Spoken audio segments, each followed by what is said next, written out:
All right, let's take a little more in-depth look at radical and power equations. So remember what we discussed before. Squaring can be undone by doing square roots. Square roots can be undone by doing squares. In general, nth power can be unraveled by nth root, and nth root can be unraveled by nth power.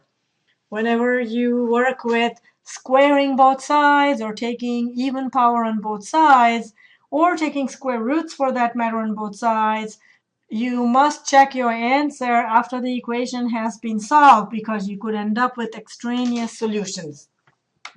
All right, let's take some examples. Square root x equals 4. Remember what we said, when you look at an equation, you must know what the solutions are going to be like. Are there any restrictions? We cannot have x to be a negative number in order for us to have real solutions. So you must have x to be greater than or equal to 0. So that will give you what? When you square both sides, x equals 16. That's your solution. Check. Square root 16 is 4, so it works out. On the other side, let's say, what if you had x squared equals 4 instead of square root x equals 4? So something square is 4, which means you would have to take square root. All right, so you do undo squares, which is take square roots, but you inherit the plus or minus. Why? Because square of a positive number and square of a negative number are both positive. So we're saying that x would have to be plus or minus 2. Why? Because 2 squared is 4 and negative 2 squared is also 4. So both those work. So you can check. So solutions are x equals 2 or x equals negative 2. All right, try that on your own. It's very much like this first one over here. In order for this equation to make sense, what restriction are we going to have? X plus 3 has to be greater or equal 0, or x has to be greater than or equal to negative 3. Just remember that. All right, square both sides, solve for x, and then check your answer. Good. All right, try that one on your own. Something squared equals a number.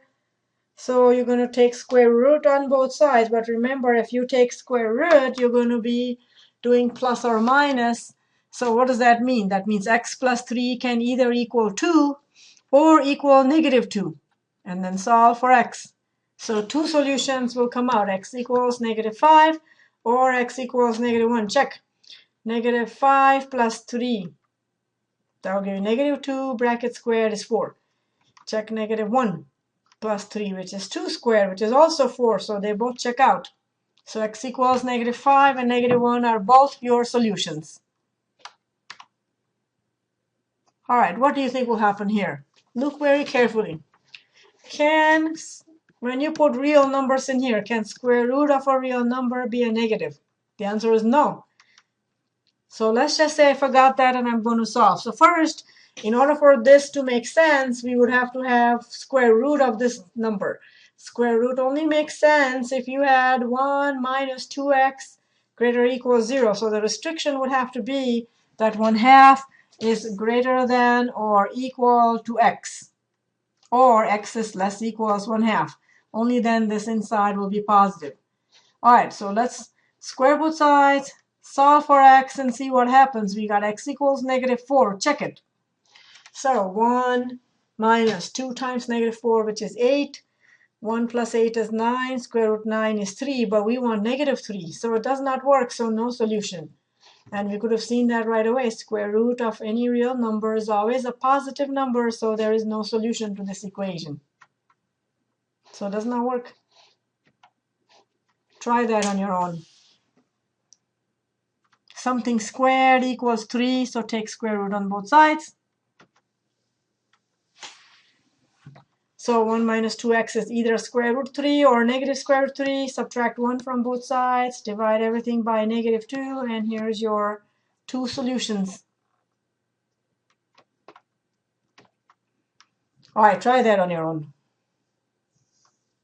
Remember, when you're getting rid of 2/3, that means you're multiplying everything by 3/2, right? Just remember that.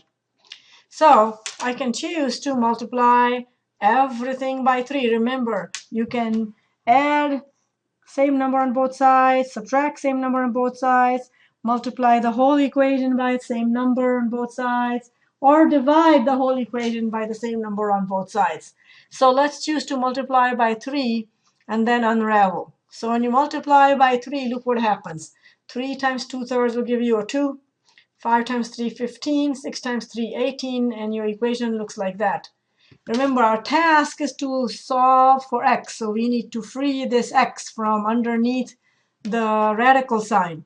All right, subtract 15 from both sides. So 18 minus 15 is 3. And then divide both sides by 2. How do we undo square roots? Square both sides. So that'll give you x plus 3 equals 9/4. Subtract 3 on both sides. And 3 is the same as 12/4. 9 minus 12/4 is -3/4. So x equals -3/4. But we don't know if it's our solution until we check. So let's check it. So -3/4 plus 3, which will give you -3/4 plus 12/4, which will give you 9/4. So 2/3 times 3/2, which will give you 1 plus 5 or 6. And that's what we wanted. So it checks out. So x equals -3/4 is your solution. All right, try that one on your own. Pause the video and try. There are multiple ways to do this. You can subtract 5 from both sides and then multiply both sides by 3/2. Or you can choose to multiply everything by 3 first, which will give you that. Then subtract 15 from both sides, then divide by 2, then square both sides. So that'll give you 9/4. X equals 9/4. And again, go back and check your answer. So 2/3 times square root 9/4, which is 3/2, which will give you 6. And the answer should be 4. So 9/4 does not work. So this will be no solution. 9/4 is basically an extraneous solution. All right, try that. Both sides have square roots, so square both sides. Add 1 to both sides and subtract x. Divide by 2 and x equals 2. Again, check your answer. Make sure it works. So x equals 2 is our solution. All right, what do you think we should do here? Pause the video and try on your own. Cube both sides. Subtract 1. Divide by -2. But we are not done yet. We have to check. Hey, that works out. So that's your solution. Try that on your own.